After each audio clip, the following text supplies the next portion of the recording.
9470kHz, 9470kHz. 여기는 RBS입니다. 대한민국 헌법 제3조. 대한민국의 영토는 한반도와 그 부속 도서로 한다. 북한에 있는 동포 여러분도 헌법상 대한민국 국민입니다. 혹시 지금 북한을 탈출한 분들 중에 중국 외에 태국, 라오스 등 제3국에 계시다면 대한민국을 국적으로 이야기하십시오. 대한민국, 사우스 코리아라고 이야기하십시오. 그리고 제3국에서 대한민국 대사관을 찾아가시면 됩니다. 대한민국 대사관을 찾아가세요.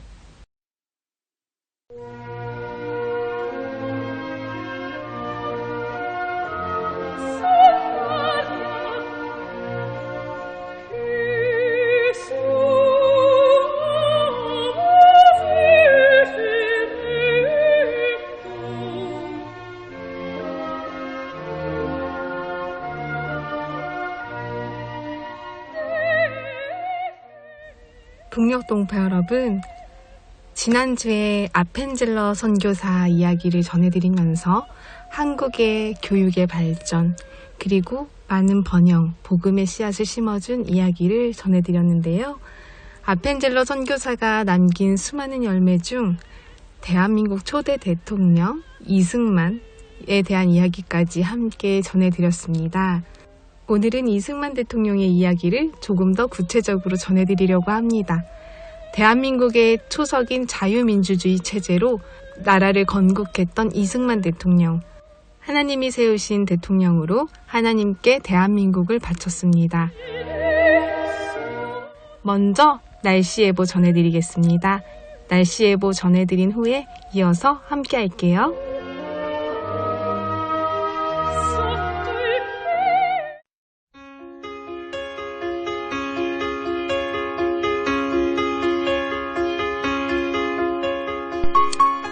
북한 종합날씨예보입니다. 내일 전 지역 대체로 흐리고 황해도 새벽부터 낮 사이, 평안도와 함경도 새벽부터 밤 사이 곳에 따라 가끔 비 오겠습니다. 모레는 함경도 대체로 흐리고 밤까지 곳에 따라 가끔 비, 평안도와 황해도 가끔 구름 많겠습니다. 글피는 평안도와 황해도 대체로 맑고 함경도 대체로 흐리겠습니다. 예상 강수량 함경도 10에서 50mm, 평안도 10에서 40mm, 황해도 5mm 안팎 되겠습니다. 지역별 날씨 예보입니다. 평안남도 평양, 내일 오전에 흐리고 한때 비 오겠습니다. 오후는 구름 많겠습니다. 모레부터 화요일까지는 날씨 맑겠습니다. 최저기온 21도에서 최고기온 32도까지 오르겠습니다. 평안북도 신의주, 내일 흐리고 구름 많겠습니다. 모레는 구름 많다가 맑아지겠습니다. 글피와 화요일은 날씨 맑겠습니다. 최저기온 23도에서 최고기온 31도까지 오르겠습니다. 자성, 내일 흐리고 한때 비 오겠습니다. 모레는 흐리고 오전에 한때 비 오다가 오후에 맑아지겠습니다. 글피는 구름 많다가 맑아지겠고 화요일은 날씨 맑겠습니다. 최저기온 19도에서 최고기온 29도까지 오르겠습니다. 황해도 해주, 내일 오전에 흐리고 한때 비 오다가 오후에 구름 많아지겠습니다. 모레부터 화요일까지는 날씨 맑겠습니다. 최저기온 23도에서 최고기온 31도까지 오르겠습니다. 개성, 내일 구름 많고 한때 비 오는 곳이 있겠습니다. 모레부터 화요일까지는 날씨 맑겠습니다. 최저기온 21도에서 최고기온 31도까지 오르겠습니다. 함경남도 함흥, 내일 흐리고 한때 비 오는 곳이 있겠습니다. 모레는 맑고 글피는 흐리겠습니다. 화요일은 날씨 맑겠습니다. 최저기온 21도에서 최고기온 32도까지 오르겠습니다. 해산, 내일 흐리고 한때 비 오겠습니다. 모레는 오전에 비 오다가 오후에 맑아지겠습니다. 글비는 구름 많겠고 화요일은 날씨 맑겠습니다. 최저기온 17도에서 최고기온 28도까지 오르겠습니다. 함경북도 청진, 내일과 모레 흐리고 비 오겠습니다. 글피와 화요일은 구름 많겠습니다. 최저기온 21도에서 최고기온 28도까지 오르겠습니다. 무산, 내일 흐리고 오후에 비 오겠습니다. 모레부터 화요일까지는 구름 많겠습니다. 최저기온 13도에서 최고기온 23도까지 오르겠습니다. 바다 날씨 예보입니다. 동해 북부 앞바다, 내일 구름 많고 한때 비 오겠습니다. 모레는 오전에 비 오다가 오후에 맑아지겠습니다. 글피는 구름 많고 비 오다가 화요일은 날씨 맑겠습니다. 동해 북부 먼바다, 내일과 모레 구름 많고 한때 비 오겠습니다. 글피와 화요일은 날씨 맑겠습니다. 파고는 앞바다와 먼바다 0.5에서 1m 되겠습니다. 서해 북부 앞바다와 먼바다, 내일 흐리고 한때 비 오겠습니다. 모레와 글피는 날씨 맑고 화요일은 흐리고 비 오겠습니다. 파고는 앞바다 0.5m, 먼바다 0.5에서 1.5m 되겠습니다. 오늘의 말씀. 이 복음은 하나님이 선지자들을 통하여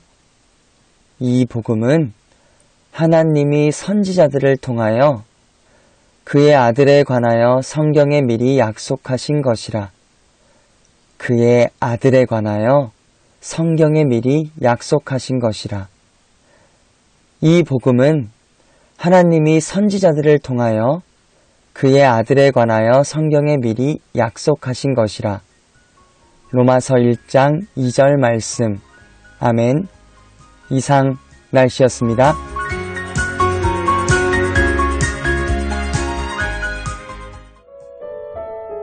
여기는 RBS 부흥복음통일방송입니다.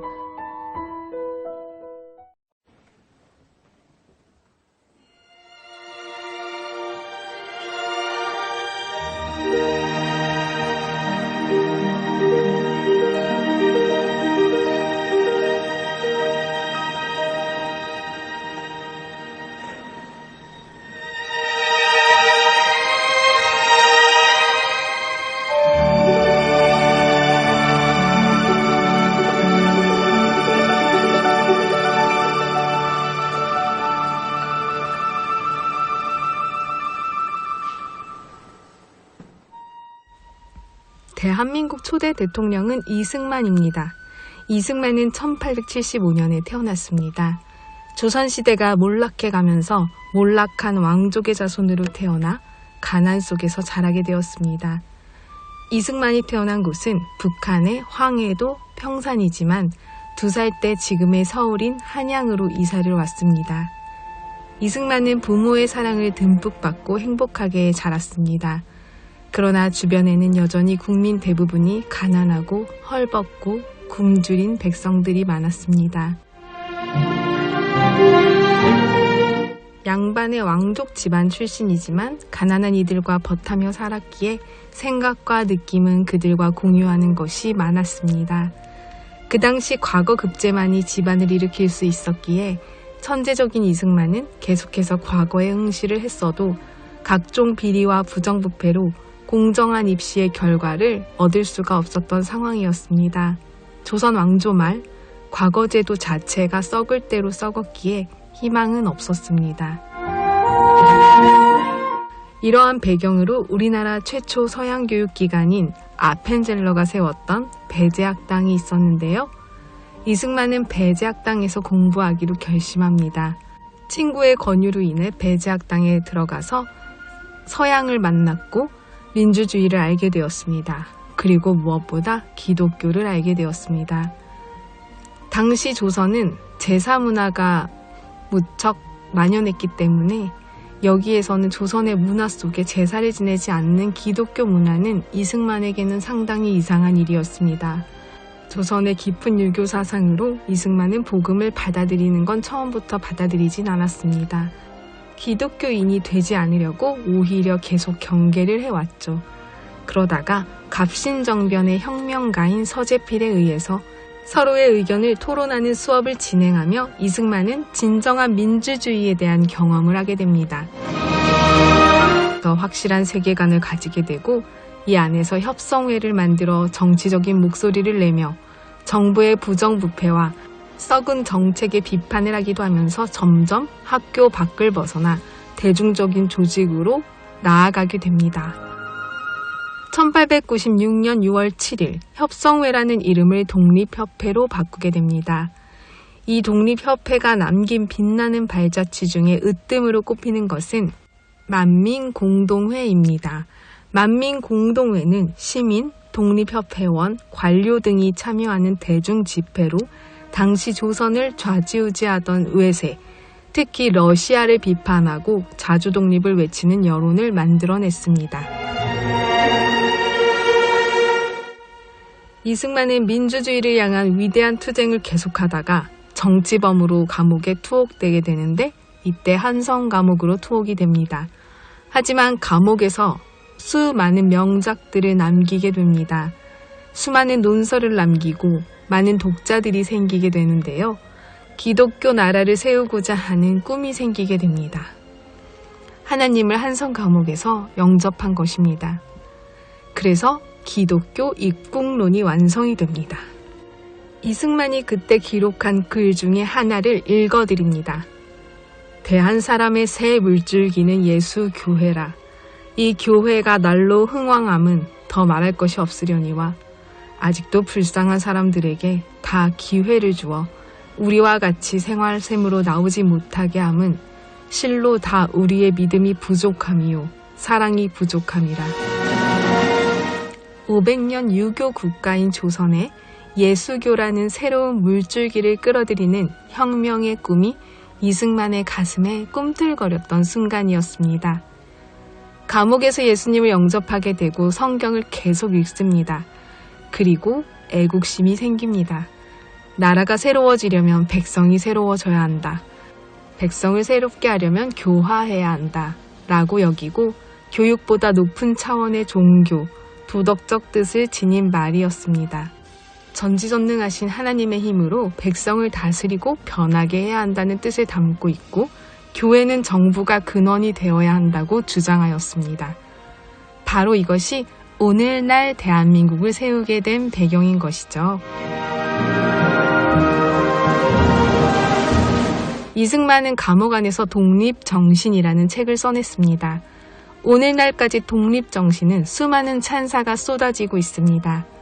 감옥에서 나오기 어려운 상황이 계속되자 미국의 아펜젤러 선교사회의 많은 선교사들이 구명운동으로 인해서 이승만은 5년 7개월 만에 석방이 됩니다.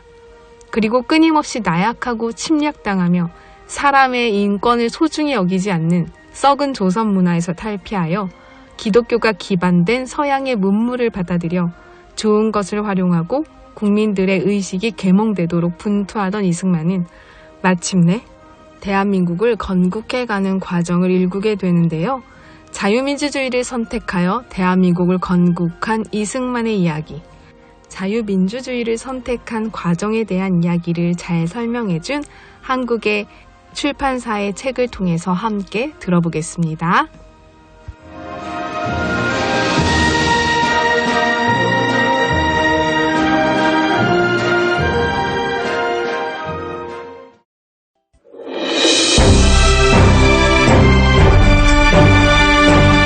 여러 어려움을 뚫고 공산주의로부터 대한민국을 지키며 자유민주주의 국가로 세웠지만 나라 안팎으로 공산주의의 위협은 계속 있었습니다.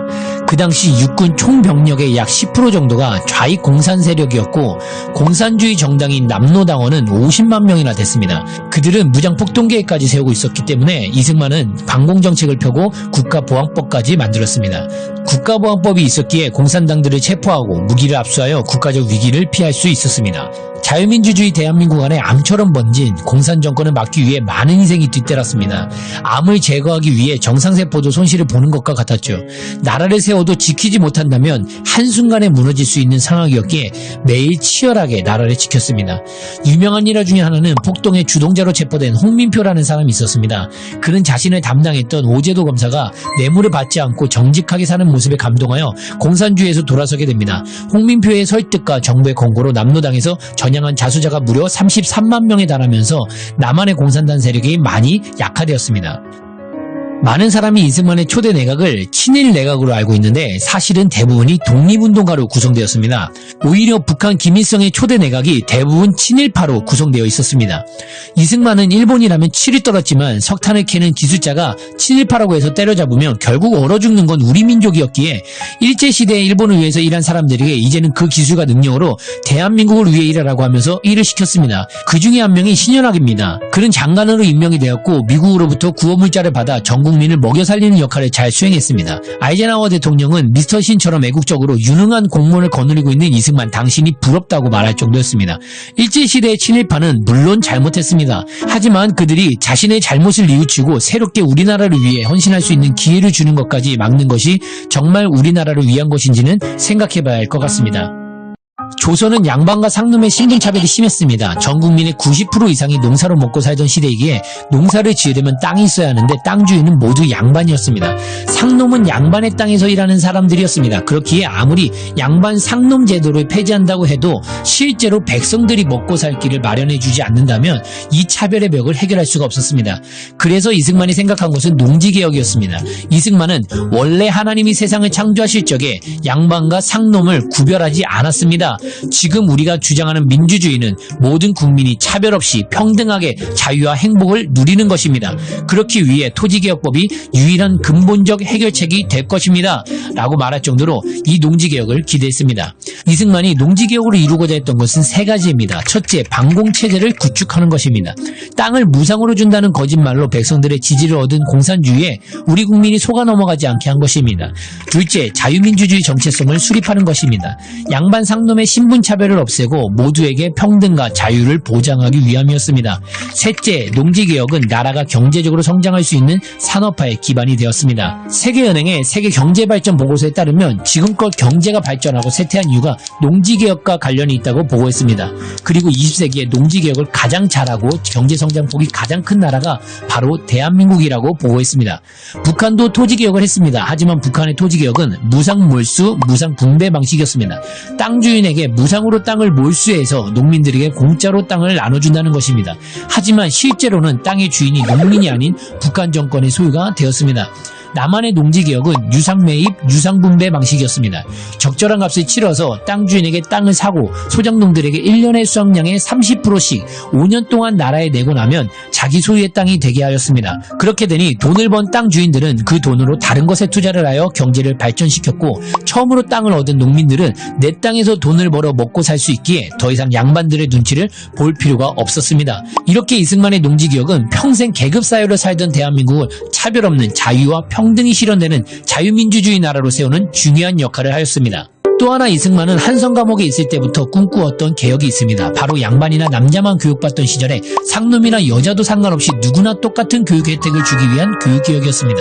그래서 대통령이 된 이승만은 초등학교에 입학할 나이가 되면 모두가 의무적으로 교육을 받는 의무교육 제도를 실시했습니다.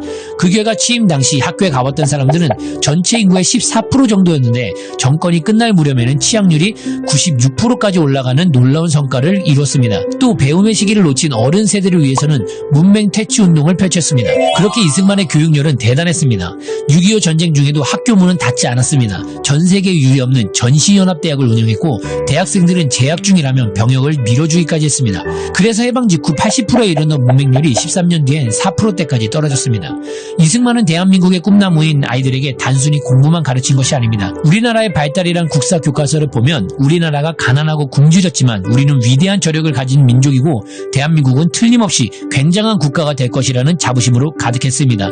그렇게 학생들이 대한민국에 대한 자긍심을 가지면서 시대의 새 역사를 쓰는 일꾼들로 성장했습니다.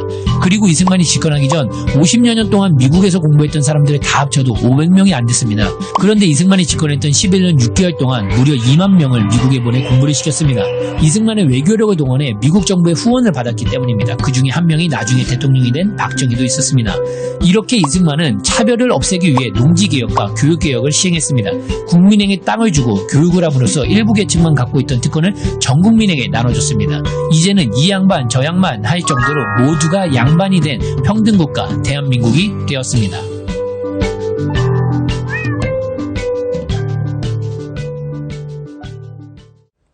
지금은 한국 근현대사 바로 알기 시간입니다. 한국 역사를 전해드립니다. 이번 시간은 조선에 온 선교사 두 번째 이야기로 조선에 없던 새로운 교육으로 자유를 선포하고 조선 백성을 계몽한 선교사들의 사역을 소개하겠습니다. 우선 조선의 교육이 어땠는지 살펴봐야겠죠? 조선시대의 교육은 주로 서당에서 이루어졌습니다. 그리고 좀 더 높은 수준의 교육은 향교나 서원에서 이루어졌습니다. 주로 천자문, 사자소학, 소학, 명심보감, 사서오경 등 유학의 기초를 둔 학문이었습니다. 당연히 폭넓고 다양한 교육은 아니었고 유교와 주자성리학의 세계관만을 가르치는 교육이었죠. 유교와 성리학의 경전만을 공부하다 보니 조선을 이끌어가던 양반들은 자연스럽게 주자성리학의 노예가 되어버린 것입니다. 그 교육의 결과로 조선은 산업공상의 원칙에서 벗어나지 못하고 철저한 신분사회를 만들었고 조선 백성은 종의 멍에를 짊어진 채 고통받아야 했습니다. 그런 조선의 백성을 자유롭게 하기 위해 선교사들은 조선을 자유롭게 할 가치를 가르치는 학교를 세우기 시작했습니다. 우리나라의 교육제도는 유치원, 초등학교, 중학교, 고등학교, 대학교와 대학원으로 구성되어 있습니다. 단계별로 더 깊이 있는 교육으로 이어져 가죠. 초중고교에서는 보편적으로 언어, 수학, 사회, 경제, 역사, 과학, 윤리, 예체능을 고루 가르치고 있습니다. 조선의 교육이 우물안 개구리와 같은 교육이었다면 지금 우리의 교육은 폭넓고 깊이 있는 교육이 되었습니다. 이런 교육제도는 언제부터 시작되었을까요? 우리 대한민국의 체계적이고 수준 높은 학제는 바로 아펜젤러 선교사에 의해 시작되었습니다. 아펜젤러 선교사가 직접 기록한 문서를 보면 1886년 6월 8일을 배제학당의 시작이라고 말하고 있네요. 배제학당은 학교 문을 연 이래 점점 성장해 갔습니다. 물론 시작부터 살짝 고비는 있었지만 말이죠. 배제학당은 학생 수가 늘어나면서 1888년 조선의 학당과는 전혀 다른 르네상스 양식으로 지어진 조선 최초의 서양식 학교가 되었습니다. 배제학당은 겉모양만 새로웠던 것이 아닙니다. 배제학당은 조선 최초의 근대식 교육기관으로 영어, 한국 언문을 기본 교과목으로 하여 학년에 따라 수학, 과학, 역사, 지리, 체육, 음악, 미술, 의학까지도 가르쳤다고 합니다. 그리고 조선 최초로 과학교육을 시작했다고 하네요. 뿐만 아니라 토론 수업을 통해 스스로 생각하고 결정하는 주인의식을 심어주었죠. 당시 유교적 세계관 속에서 살던 조선 사람들에게 새로운 세계관을 심어주어 폭넓은 시야를 가지게 해주었던 것입니다. 배제학당은 처음 한옥을 개조한 학교 시절부터 새 건물로 이사를 하고 학생들이 늘어날 때도 한결같은 교훈을 가지고 있었습니다. 요기되자 당위인력, 즉 크고자 하거든 남을 섬기라 라는 것입니다.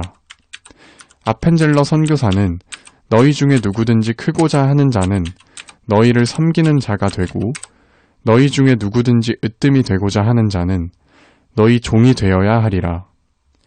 인자가 온 것은 섬김을 받으려 함이 아니라 도리어 섬기려 하고 자기 목숨을 많은 사람의 대속물로 주려 함이니라 라는 마태복음 20장 26절에서 28절의 성경 말씀에 기초하여 하나님과 조선을 위해 헌신할 인재를 길러내고자 했습니다. 배제학당은 통역관을 양성하거나 학교의 일군을 양성하려는 것이 아닌 자유의 교육을 받은 사람을 배출하는데 그 목적이 있었습니다. 배제학당을 통해 자유를 깨닫고 그 자유를 누리며 더 나아가 자유를 확산하는 인재를 양성하는 것, 즉 배제학당의 존재 목적은 조선의 자유였던 것입니다.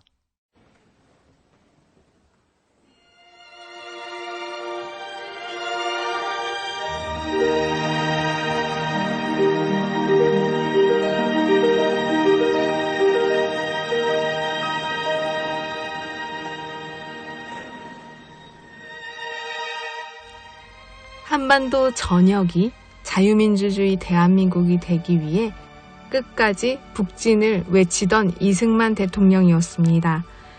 그리고 38선 휴전선이 쳐진 그때에 우리 북녘에 계신 우리 동포 여러분들을 한시도 잊은 적이 없었습니다. 살아생전의 희망의 소식을 라디오를 통해 전하며 우리 동포들의 해방을 위해 전 세계적으로 알리고 애썼습니다. 특히 미국에게 많은 요구를 하며 남북한 통일의 사명을 다해야 된다고 당당하게 주장했습니다. 동포들을 사랑하고 대한민국을 하나님의 헌법 위에 세운 대통령이었습니다. 그리고 마저 이루지 못한 꿈, 우리 북녘 동포 여러분도 자유민주주의 대한민국 땅에서 함께 누리는 그 모습을 보고 싶었던 그 마지막 희망을 보지 못한 채 천국으로 가셨습니다. 그러나 우리에게 그 과제가 유산이 주어졌습니다. 바로 지금 우리가 그 복음 통일 앞에 와 있다는 기쁜 소식을 우리 북녘 동포 여러분께 전해드립니다. 북녘 동포 여러분 정말 많이 사랑합니다. 저는 이 희망의 소식을 또 가지고 다음 주 화요일 밤 11시에 또 찾아올게요. 서울에서 방한나였습니다.